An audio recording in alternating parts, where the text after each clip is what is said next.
Well, first of all, thank you for having me. I didn't hear as much as I probably should have, but what I did hear actually I found very substantive.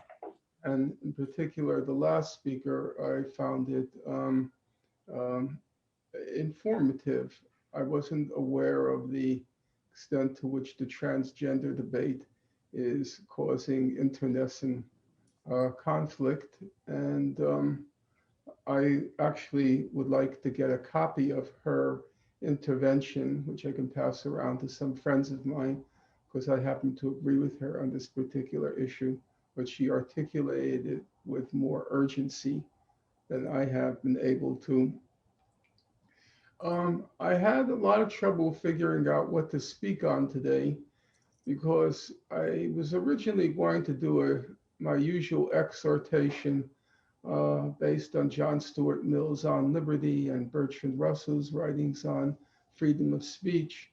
Um, and I was pretty psyched up for doing it, but for some reason I couldn't get myself to sit down and speak to that topic, maybe because I've said it so many times. And then I realized there was actually something I've been researching lately that was much more, I think, interesting at this point. Namely, I was curious to see how the classical thinkers dealt with the issue of racism. When I say classical thinkers, I mean in particular W.E.B. Du Bois. Du Bois was the leading African American scholar on the subject of race and racism for the duration of the 20th century. Literally, he was born just after the Civil War and he passed in 1963, the night before the March on Washington. And for the whole of his life, which lasted fully 95 years, he was by far and away the most articulate, the most courageous speaker on the issue of racism. He was African American, I guess I should point out. And he left behind a quite voluminous scholarly corpus. And I've been lately looking at it, curious, where does he stand on the issue of discussing race, discussing racism, censorship, and so forth? And what was really striking to me was he was not just a scholar. He was brilliant, no question about it, but he was an activist. He was the founder of the National Association for the Advancement of Colored People, the NAACP. He was then the editor of their premier publication called The Crisis for 20 years. The Crisis had a circulation of 100,000, which was extraordinary for that period in time. And he was a real militant. He was a real militant. At the end of his life, he joined the Communist Party. He got arrested. He was manacled. He went through trial for a year. And he won the trial and he ended up leaving the country. He went to live in Ghana at the end of his life. So we're not talking about we're not talking about a cloistered scholar. We're talking about a serious intellectual in search of truth, and we're also talking about a real political activist. So how does he deal with the question of race and racism? I was curious. First of all, the thing that's most striking about Du Bois is there are no taboos. There are no labels. There's nobody, he's not calling anybody a racist. He's not calling anybody a fascist. He's not calling for anybody to be deplatformed. He's not calling for anybody to be silenced. He sits down in his study and he patiently looks through the evidence. What does the evidence show? So when he has to address the issue of race, he says, it is generally recognized today that no scientific definition of race is possible. Of the psychological and mental differences which exist between individuals and groups, we have as yet only tentative measurements and limited studies. These are not sufficient to divide mankind into definite groups nor to indicate the connection between physical and mental traits. I know it sounds a little boring to read it over Zoom, but in my opinion, it's important to listen to the language. He's talking about the racial inheritance of intelligence. That's a very hot topic. Are Black people genetically inferior to white people when it comes to intelligence? Does he say, this is outrageous, this is fascist, this is Nazism? Does he say that? No. He says very calmly, we have as yet only tentative measurements and limited studies. These are not sufficient to divide mankind into definite groups. You calmly, composed, look at the evidence. You don't run from it. You don't fear it. You don't try to suppress, to deplatform what you don't agree with. Then he has to look at the question of all these intelligence tests that purport to prove white people are superior to Black people. He goes through all the evidence step by step by step and says it's not convincing. If you look at the evidence, it doesn't persuade. He doesn't say this is an outrage, this has to be suppressed, we can't talk about it, this is fascism. No. And he makes along the way, in my opinion, quite interesting observations. He says, for example, the fundamental and logical difficulty with all racial comparison is that there is no way of determining just what a race is. What is a race? Before you can say the Black race is genetically inferior to the white race, what is a race? And he says there's just no scientific way of reaching a consensus on that basic question. Once again, to emphasize, not to suppress, not to silence, not to deplatform, not to run and hide, but to confront the issues and try patiently to parse the evidence and see where matters stand. And even to say, even if the evidence today shows no racial difference, he says, that's still tentative. Our knowledge is still limited. We still don't have a final answer on the question. What is racism? Everybody here, or not everybody, permit me to take that back. A large number of people here in your forum, they're clear on what racism is. We have the deplatform racists, we have the silence racists, but you have a basic question.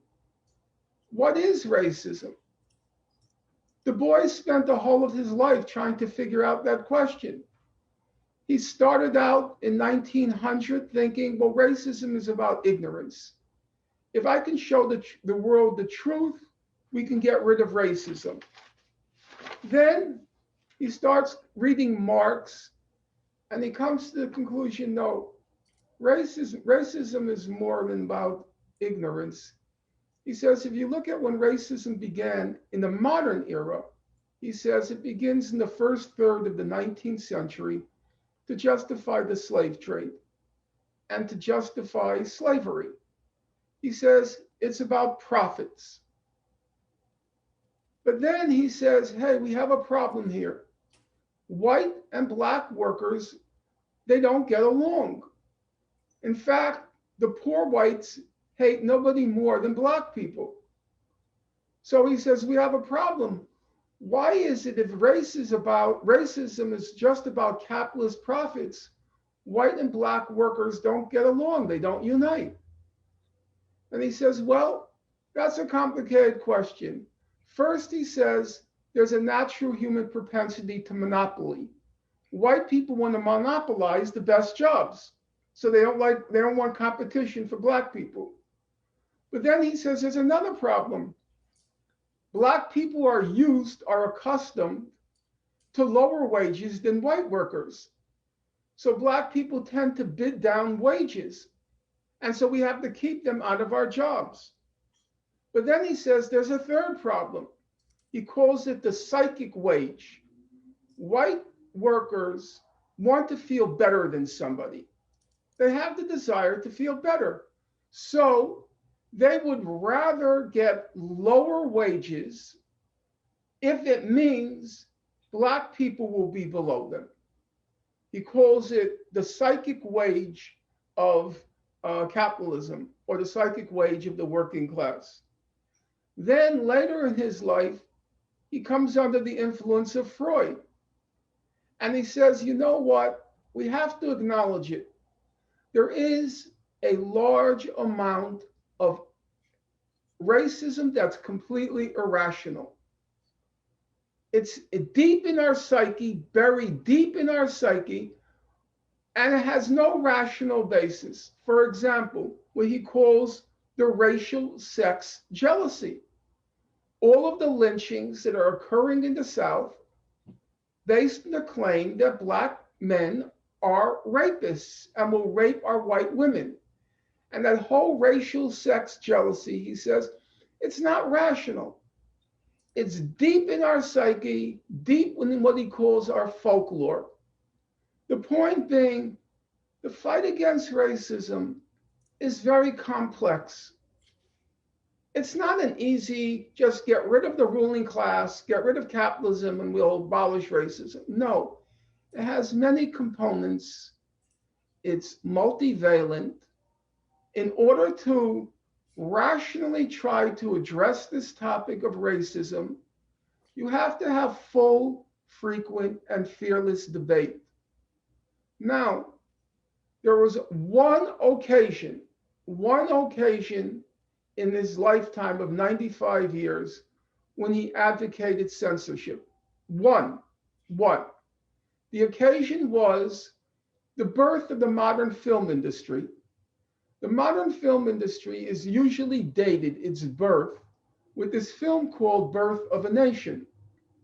And Birth of a Nation was a very sophisticated, for its time, a very sophisticated technical achievement for cinema. It was also, the theme was racism. It was white people trying to protect themselves from rapist black men. And the Bois said, we have a problem here. Number one, this film is technically very sophisticated. We black people, we don't have the financial resources or the technical competence to fight this film.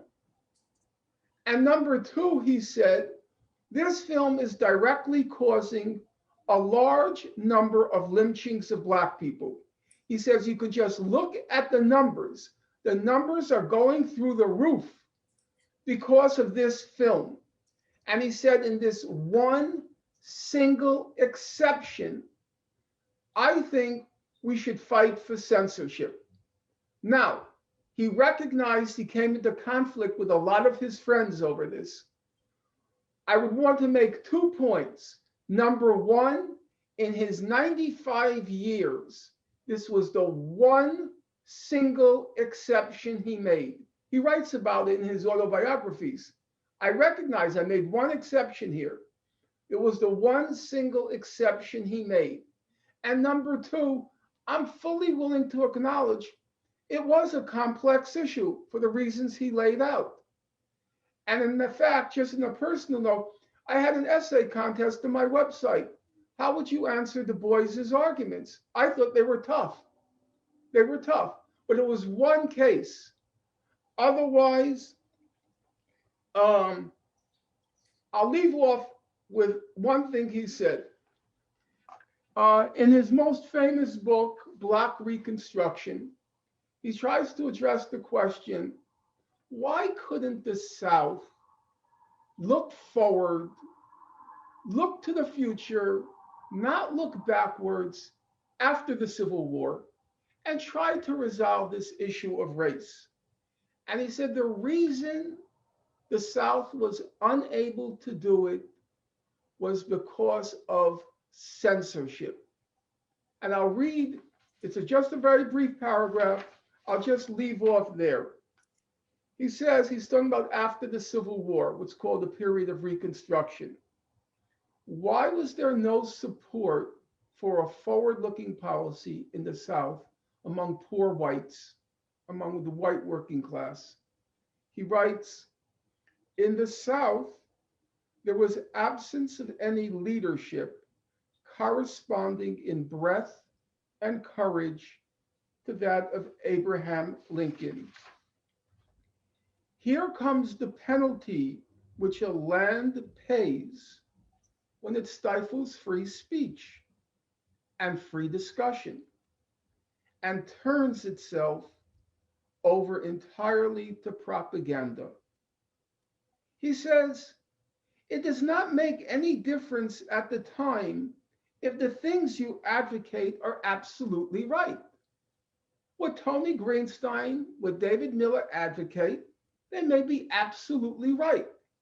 He says it does not make any difference if what you advocate is absolutely right.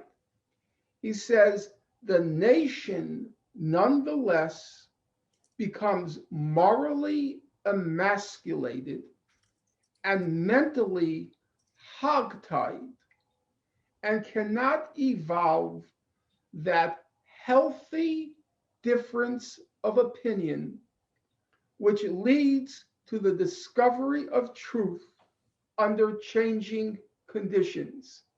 The healthy difference of opinion which leads to the discovery of truth under changing conditions. Conditions change. You have to constantly examine, probe, rethink your certainties and your certitudes. Otherwise, your country gets, or your political party gets morally emasculated and mentally hogtied. And that to me should be the lesson for all of us, that if we want to progress, we want to keep in step with the times as time unfolds, we have to be open always to hearing every point of view, however distasteful. Do you know how distasteful it was for W.E.B. Du Bois, who studied at Harvard, got his PhD from Harvard, studied at the University of Berlin, one of the leading intellectuals at the time? He has to deal with white people telling him, but you're intellectually inferior, you're mentally inferior. Look at the IQ tests, look at these tests. He had to deal with that every day of his life. And believe me, you could see he says it out loud. I didn't like it. I didn't like it. But he didn't run. He didn't hide. He didn't cower. He didn't take out the truncheon, the club, to try to silence his critics. He sat down, looked at the evidence, and waited to see where truth transported him. Okay. Wonderful. Thank you very much, comrade.